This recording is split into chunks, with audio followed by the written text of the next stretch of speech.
하나님께서 오늘 우리에게 주신 말씀은 창세기 12장 1절로 4절까지의 말씀입니다. 창세기 12장 1절부터 4절까지의 말씀을 제가 받들어 읽겠습니다. 여호와께서 아브라함에게 이르시되 너는 너의 고향과 친척과 아버지의 집을 떠나 내가 네게 보여줄 땅으로 가라. 내가 너로 큰 민족을 이루고 내게 복을 주어 내 이름을 창대하게 하리니 너는 복이 될지라. 너를 축복하는 자에게는 내가 복을 내리고 너를 저주하는 자에게는 내가 저주하리니 땅의 모든 족속이 너로 말미암아 복을 얻을 것이라 하신지라. 이에 아브라함이 여호와의 말씀을 따라갔고 롯도 그와 함께 갔으며 아브라함이 하란을 떠날 때에 75세였더라. 아멘. 우리 함께 인사 나누겠습니다. 앞뒤 좌우 옆에 계신 분들에게 좋은 일이 있을 겁니다. 함께 인사합시다. 네, 좋은 일이 있을 겁니다. 네, 이제는 이 말씀을 나누기 전에 이 좋은 일이 있을 겁니다 라고 인사를 하지 않으면 어색합니다. 네, 아마 오랜 시간 동안 함께 이 인사한 말로 인사를 나누었으리라 여겨지는데요, 매번 나누는 인사말이지만 참 좋습니다. 우리 삶에 하나님께서 좋은 일을 이루실 줄로 믿습니다. 2020년 9월 15일에 아주 역사적인 일이 있었습니다. 늘 서로 으르렁대면서 이 유혈 사태까지 벌였었던 두 나라였던 이 이스라엘과 아랍에미리트가 미국이라는 그 나라의 중재 아래에서 외교 관계의 완전 정상화를 위한 협정을 맺은 것입니다. 대표적인 그 기독교 국가인 미국, 그리고 유대교 국가인 이 이스라엘, 그리고 이슬람교 국가인 아랍에미리트, 이 세 나라가 함께 경제 협력을 한 그것 자체만으로도 아주 의미가 있지만 이 협정의 이름이 아주 흥미롭습니다. 혹시 이 협정의 이름이 무엇인지 아시는 분 계실까요? 네, 오늘 성경 말씀에 그 힌트가 있습니다. 이 서로 맺은 평화 협정의 이름이 바로 아브라함 협정입니다. 별로 놀랍지 않으신가요? 이 각기 다른 세 나라가 협정을 맺을 때 어떻게 그 이름을 아브라함 협정이라고 할 수 있었을까요? 미국의 국교는 기독교죠. 이 기독교는, 우리가 믿는 이 기독교는 아브라함을 믿음의 조상이다 라고 생각을 하며 살아갑니다. 그리고 유대교인이 인구의 거의 75%인 이 이스라엘 사람들은 아브라함, 그 이름의 뜻처럼 민족의 아버지, 그러니까 자신의 그 조상으로 이 아브라함을 여긴다는 거죠. 유대인은 특별히 아브라함의 아들인 그 이삭에게서 그 뿌리가 이어진다라고 믿습니다. 그래서 이 아브라함을 자신의 조상들로 여기고 있다는 것이죠. 그리고 이 이슬람교를 믿는 이 아랍인들도 이 코란에 따르면 자신들을 아브라함의 자손이다라고 동일하게 이야기합니다. 아브라함의 아들인 이 이스마엘, 이삭의 이복형이었죠. 이 이스마엘을 통해서 이 족보가 계속해서 이어지고 있어서 자신들의 조상이 아브라함이다라고 이렇게 이야기를 하는 거죠. 그래서 이 세 나라에게 있어서 이 아브라함이라는 그 존재가 주는 의미가 아주 큰 것이죠. 기독교나 유대교나 이슬람교나 모두 동일하게 말입니다. 종교가 다릅니다. 정치적인 이해관계가 다릅니다. 그럼에도 불구하고 이 협정의 이름을 아브라함 협정이라고 부를 수 있었던 것은 그 안에 이와 같은 공통 분모가 있었기 때문입니다. 그만큼 이 아브라함은 정말 역사적으로나 정치적으로나 이 세 개 나라의 협정의 이름에 등장할 정도로 아주 중요한 인물임에는 틀림없습니다. 아마 성경에서 위대한 인물을 한번 뽑아 보십시오 하면 이 아브라함은 꼭 들어가지 않을까 싶습니다. 아브라함이 어떤 사람이었고 또 어떻게 쓰임을 받았는지 이거에 대해서는 아무리 이야기를 해도 지나치지 않을 것입니다. 오늘 본문 가운데에서도 하나님께서 이 아브라함을 부르시는 장면이 등장하게 되죠. 과연 아브라함은 그 하나님의 말씀대로 순종하였고 이 예수님에게까지 이어지는 그 하나님 나라 백성 공동체를 만들어가는 복의 근원이 되었습니다. 히브리서에서도 이 아브라함을 이렇게 소개하고 있습니다. 11장 8절 9절 말씀에 보면 믿음으로 아브라함은 부르심을 받았을 때 순종하여 장래의 유업으로 받을 땅에 나아갈새 갈 바를 알지 못하고 나아갔으며 믿음으로 그가 이방의 땅에 있는 것 같이 약속의 땅에 거류하여 동일한 약속을 유업으로 함께 받은 이삭 및 야곱과 더불어 장막에 거하였으니 갈 바를 알지 못하고 나아갔던 이 아브라함은 정말 과연 하나님의 사람으로 쓰임을 받았습니다. 창세기에서나 히브리에서나 그리고 역사적으로나 그 주인공은 단연코 아브라함이다라고 할 수 있겠습니다. 그러나 오늘 본문 가운데에서 우리가 조금 더 눈여겨보아야 할 것은 정말 아브라함이 주인공인가라는 것입니다. 가끔 이 영화나 드라마에 보면 이 주인공보다 그 옆에서 함께 역할을 해 나가는 그 조연들이 빛을 발할 때가 많이 있지 않습니까? 주인공은 저 사람이 정말 주인공이 맞나 할 정도로 이렇게 존재감이 사라지고 오히려 주연이 더 이렇게 부각되어서 보여지는 그런 상황 말입니다. 이 아브라함이 그 조연과도 같은 그 역할을 하는 사람이다라는 사실을 우리는 꼭 기억하며 살아야 합니다. 그렇다면 그 주인공은 누구냐? 바로 하나님이십니다. 결국 하나님 나라 안에서 하나님께서는 이 아브라함을 사용하시면서 이를 행하시는 하나님을 우리는 발견할 수 있어야 하는 것이지요. 아브라함의 이야기 안에서 아브라함만을 보면은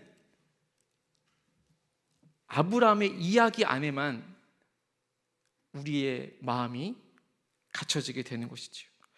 오히려 그 안에서 하나님을 발견할 수 있는 우리 모두가 되어지기를 간절히 소망합니다. 우리의 삶 가운데서도 마찬가지입니다.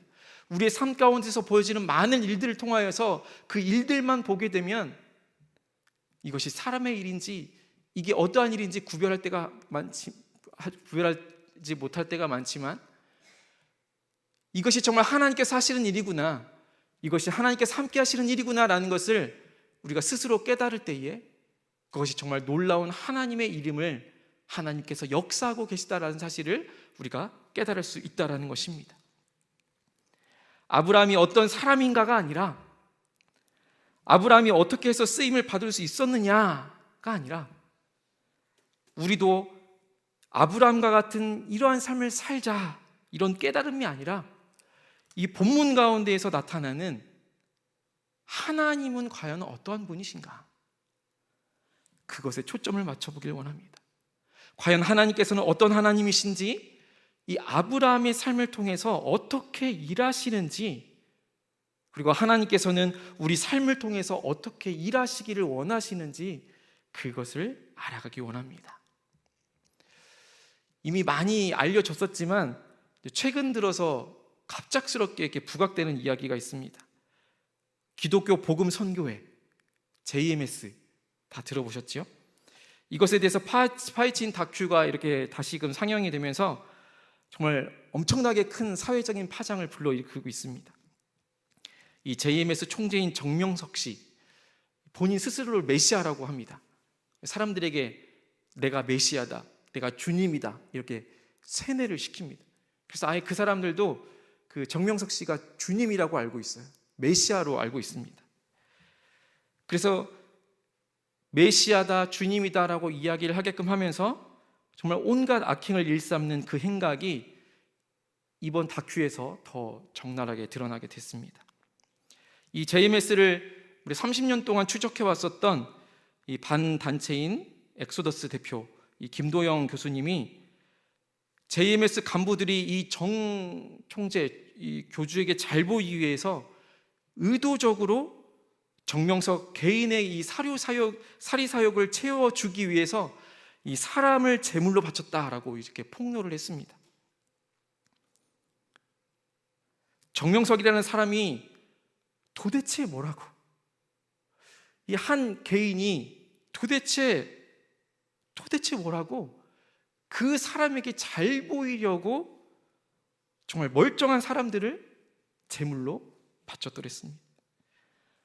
이렇게 그 정명석의 눈에 잘 보이기 위한 사람들은요, 정말 평범한 사람들입니다. 오히려 사회적으로 명성도 있고요, 살 만큼 산다라는 사람들 그조차도 어쩌면 그 정명석에게 잘 보이려고 온갖 잘못을 자행했다라는 것입니다. 이 제이메스의 이 이야기는 정말 아주 극단적인 이런 이야기이지만 결국에는 사람이 왕이 되니 이 잘못된 결과를 초래한 것입니다. 하나님을 알지 못하고 하나님을 두려워하지 않으니 오히려 사람에게 눈이 가게 되고 사람에게 집중되는 것입니다. 그렇다고 오늘의 주인공 이 아브라함이 훌륭하지 않다라는 이야기는 아닙니다. 아브라함에게서 배울 점은 너무나도 많지요. 근데 오늘 우리가 기억해야 할 것은 하나님께서 우리를 다스리시고 하나님께서 우리를 인도하신다라는 그 사실을 우리가 알기를 원하고 계십니다. 그래서 아브라함을 사용하시는 것이고, 그래서 우리들을 사용하여 주시는 것입니다. 아브라함이 잘나서 우리가 잘나서 사용하는 것이 아니라 하나님의 영광을 위하여서 아브라함을 사용하여 주시는 것이고 우리를 사용하여 주신다라는 사실입니다. 그러니 우리는 아브라함에게 집중해야 할 것을, 나에게 집중해야 할 것을 오히려 하나님에게 더 집중하며 살아가야 할 줄로 믿습니다. 아브라함은 분명 하나님의 거룩한 도구였습니다. 이 땅에 하나님의 나라를 세우고자 하시는 그 하나님의 큰 계획 속에서 하나님은 아브라함을 택하셨고 또 부르시고 또 이끄셔서 사용해 주셨습니다. 그 부르심에 과연 이 아브라함도 합당하게 응답하였고 정말 하나님 나라 역사에 아주 커다란 족적을 남기게 된 것입니다. 하나님께서 이 아브라함을 통해서 일하시는 그 방식을 보면 하나님이 과연 어떠한 분인가를 우리가 조금은 알 수 있습니다. 하나님께서는 이 아브라함을 통해서 가장 먼저는 개인에게 초점을 맞추십니다. 그리고 점진적으로 확대해 가시는 것을 볼 수 있습니다. 오늘 본문 1절에서 하나님께서는 이 아브라함에게 내가 너에게 보여줄 땅으로 가라 라고 말씀하시면서 2절에서부터는 이제 하나님께서 준비하고 계신 그 놀라운 일들을 이렇게 펼쳐내십니다. 우리 2절 말씀을 다시 한번 함께 한 목소리로 함께 읽겠습니다. 2절입니다. 내가 너로 큰 민족을 이루고 내게 복을 주어 내 이름을 창대하게 하리니 너는 복이 될지라. 아멘. 하나님께서 이 아브라함을 부르시면서 하나님의 일을 행하심에 있어서 정말 처음부터 온 나라 열방을 다 아브라함에게 맡기시지 않았습니다. 2절에서 보는 것과 같이 온전히 하나님께서는 지금 아브라함이라는 그 한 개인에게 지금 초점을 맞추고 계십니다. 아브라함 한 개인을 부르시면서 아브라함아, 너가 큰 민족을 이루게 될 거야. 너에게 복을 줄 것이고 너의 이름을 온 천하에 드러나게 할 것이야 라고 약속해 주시는 것입니다. 제가 어디에 강조점을 뒀습니까? 너에게 강조점을 줬습니다. 너에게. 너가 큰 민족을 이루고 너에게 복을 주고 너의 이름을 창대하게 할 것이다. 본문에 이렇게 드러나 있는 것처럼 아브라함의 이런 가문을 사용하신다든지 아브라함의 그 주변의 환경을 사용하신다든지 그러지 않았습니다.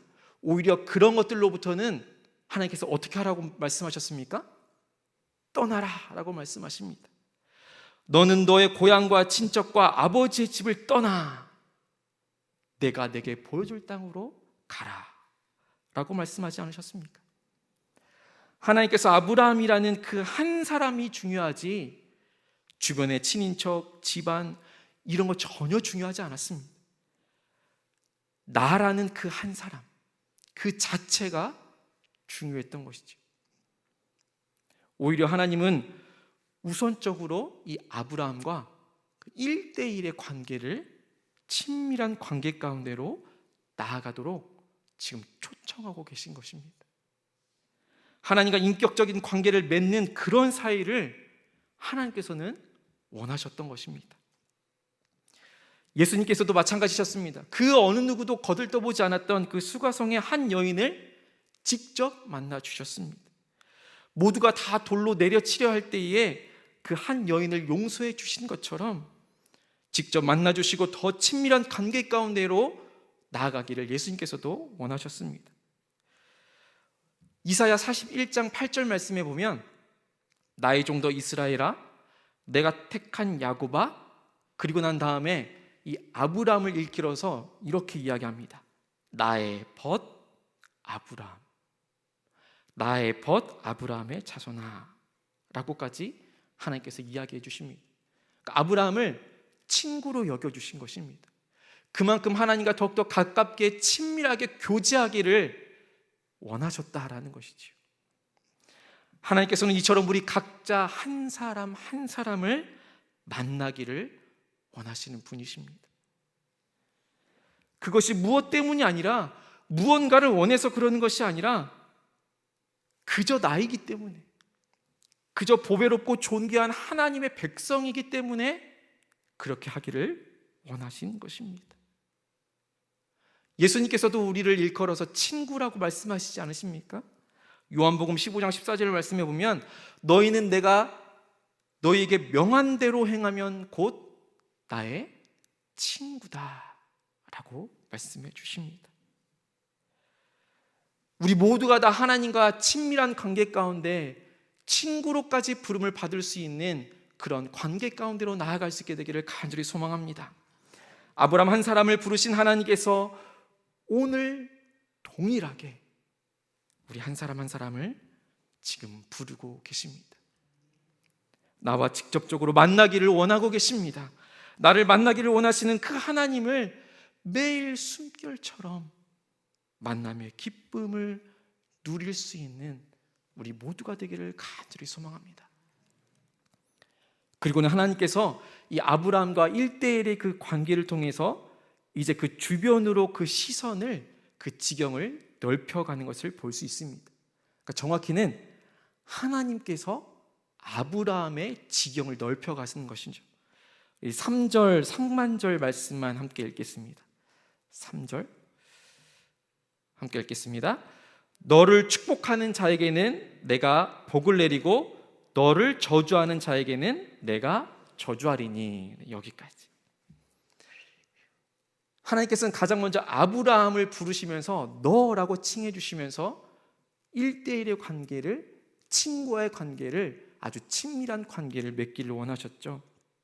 그리고는 이제 3절 말씀에 너가 아닌 다른 이들이 나오기 시작합니다. 축복하는 자들이 나오고 저주하는 자들이 등장을 하게 됩니다. 그 주변에는 얼마나 많은 사람들이 있겠습니까? 그래서 축복하는 자도 있었을 것이고 저주하는 자도 있었을 것인데, 주변에 누군가는 나에게 축복을 해줄 수도 있고 저주할 수도 있습니다. 이게 이제 아브라함의 지경이 점점점 넓혀지고 있는 것입니다. 하나님의 관점에서도 이제 아브라함을 넘어서서 그 주변에 있는 사람들에게까지 하나님의 시선이 향하게 되는 것이지요. 그래서 나 개인을 넘어서서 그 영역이 주변, 이웃으로 확대되어지고 있는 것입니다. 하나님께서는 아브라함을 통해서 이제 그 주변까지도 친히 다스려 주시겠다라고 약속해 주시는 장면입니다. 하나님께서 이끄시고 인도하시는 그 영역이요, 이제 아브라함 개인 여기에만 국한되는 것이 아니라 그 주변에 있는 아브라함을 축복하는 사람이건 저주하는 사람이건 그 모든 이웃을 하나님께서 다스려 주시겠다라고 약속해 주시는 것입니다. 여러분, 이 말을 들은 아브라함이 얼마나 든든했을까요? 여러분도 한번 상상해 보십시오. 너에게 축복하는 자, 너에게 저주하는 자, 내가 그 사람을 축복하고 내가 저주할 거야 라는 그 약속의 말씀을, 그 확신의 말씀을 나에게 말씀해 주신다? 얼마나 든든할까요? 비록 하나님께서 고향과 친척과 아버지 집을 떠나서 어딘지도 모르는 그저 보여주실 땅으로 가라는 그 명령에 순종할 때에 왜 이 아브라함에게 걱정과 고민거리가 없었겠습니까? 인간적인 고뇌 분명히 있었을 것입니다. 그걸 더 잘 아시는 하나님께서 오늘 이 말씀을 통하여서 아브라함에게 아주 절대적인 안정감을 선물해 주고 계십니다. 여기서 우리가 또 꼭 하나 기억해야 할 것은 축복하는 자에게 복을 내린다 하고 저주하는 자에게 저주한다라고 하는 그 주체가 바로 하나님이다라는 사실입니다. 아브라함에게 너에게 축복하는 자에게 축복을 빌어주라, 너를 저주하는 자에게 네가 저주해라 라고 말씀하시지 않으십니다. 너를 축복하는 자는 내가 복을 내리겠다라고 말씀하시고, 너를 저주하는 자는 내가 저주하겠다라고 약속해 주신다라는 사실입니다. 그러니까 축복과 저주를 누군가는 할 수 있겠지만 결국에는 이에 대한 심판을 하나님께서 행하여 주신다라는 사실입니다. 이 사실이 우리에게 더욱더 든든한 말씀 아니겠습니까? 여러분, 우리는 잘 되면 누구 탓합니까? 우리의 삶이 잘 돼요, 형통해요. 그럼 그것은 누구 탓입니까? 내 탓이죠. 내가 잘나서 잘 되는 거잖아요, 그죠? 그러다가 무언가 하나 틀어져가지고 잘못되면 그건 누구 탓입니까? 그건 절대적인 네 탓입니다. 남의 탓하기 마련이죠. 그러나 하나님의 방식은요, 우리 스스로가 판단 자체를 하지 않는 것입니다.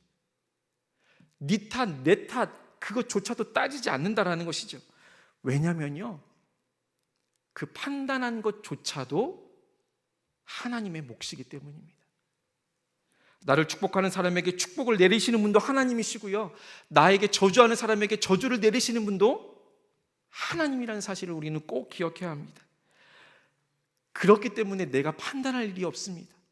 내가 판단할 필요조차도 없다라는 것이죠. 내가 판단자로서는 잘못을 범하지 않는 우리 모든 하나님의 백성들이 되기를 간절히 축복합니다. 그렇다면 우리는 무엇을 하면 됩니까? 축복하는 자에게는 축복하는 기도를 해주면 되는 것이고, 나에게 저주하는 자가 있다면 그 사람을 긍휼히 여기며 기도하면 되는 것입니다.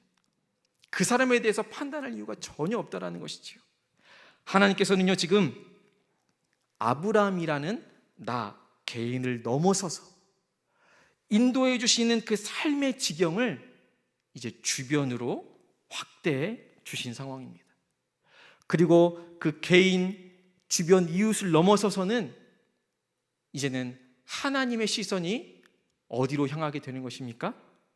세계 열방에까지 향하게 됩니다. 아까 읽었던 3절 그 뒤에 있는 후반절 말씀입니다. 그 말씀을 보면 땅의 모든 족속이 너로 말미암아 복을 얻을 것이라 라고 하나님께서 말씀하여 주십니다.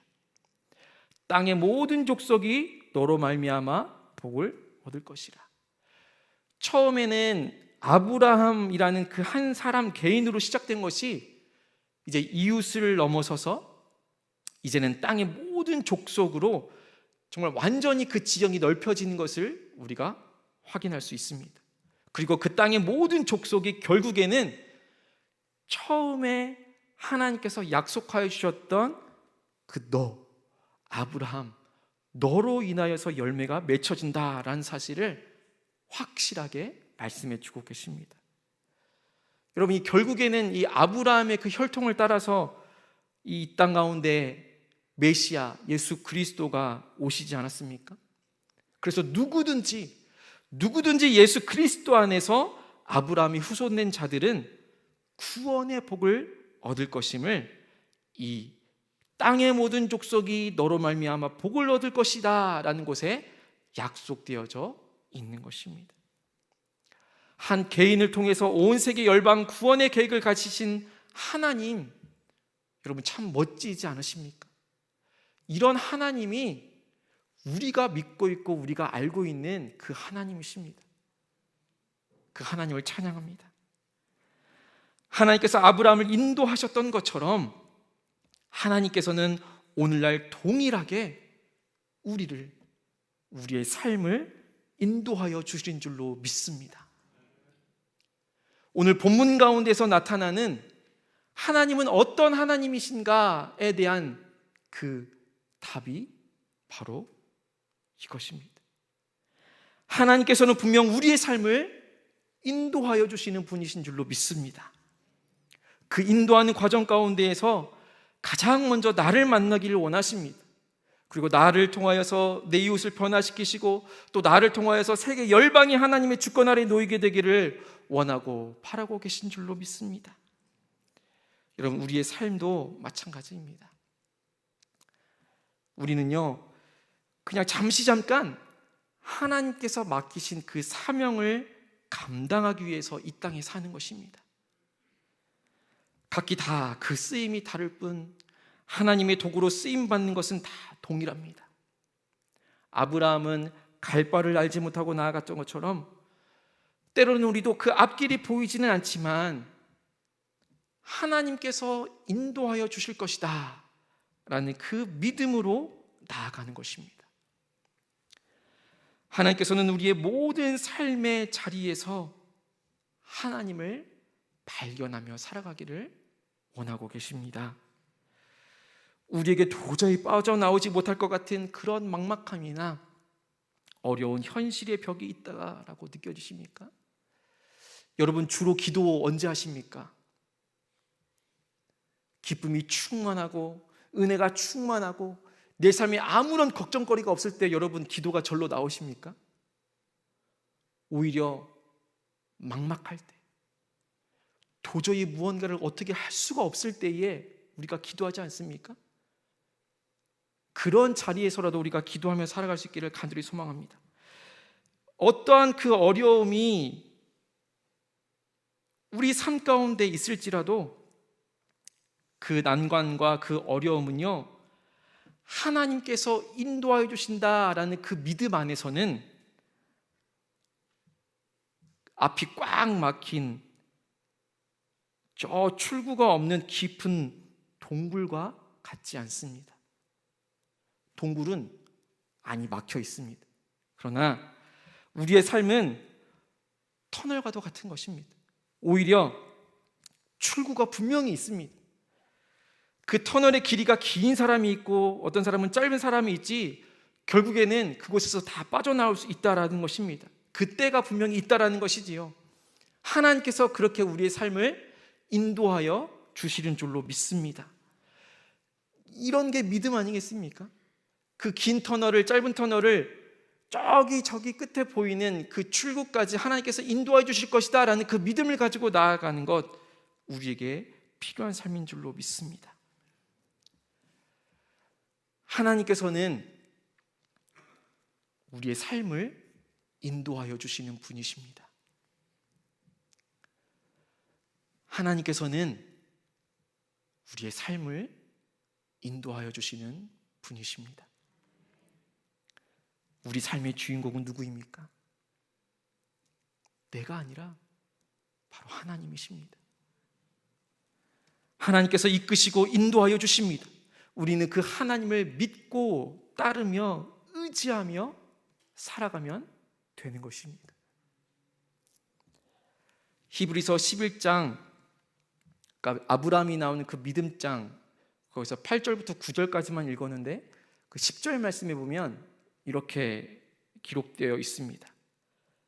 이는 그가, 여기에서 나오는 그는 아브라함입니다. 이는 아브라함이 하나님이 계획하시고 지으신 터가 있는 성을 바랐습니다 라고 고백합니다. 아브라함은요, 확실히 알았습니다. 하나님께서 계획하셨음을, 그리고 하나님께서 인도하실 것이다 라는 그 사실을 확실히 믿었습니다. 이 땅 가운데 살아가며 하나님께서 우리의 삶을 인도하신다라는 확신을 가지며 하나님께서 이 모든 일을 계획하셨음을 믿음으로 고백하며 살아가는 우리 모두가 되어지기를 간절히 소망합니다.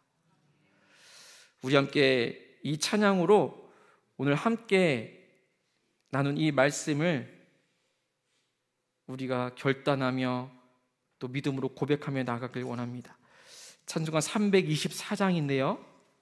예수 나를 오라 하네, 예수 나를 오라 하네, 어디든지 주를 따라 주와 같이 가려네. 주의 인도하심 따라, 주의 인도하심 따라 어디든지 주를 따라 주와 같이 가려네. 하나님께서 우리를 인도하여 주신다는 그 사실을 믿고 그 믿음 안에서 살아갈 수 있는 우리 모두가 되어지기를 간절히 소망합니다.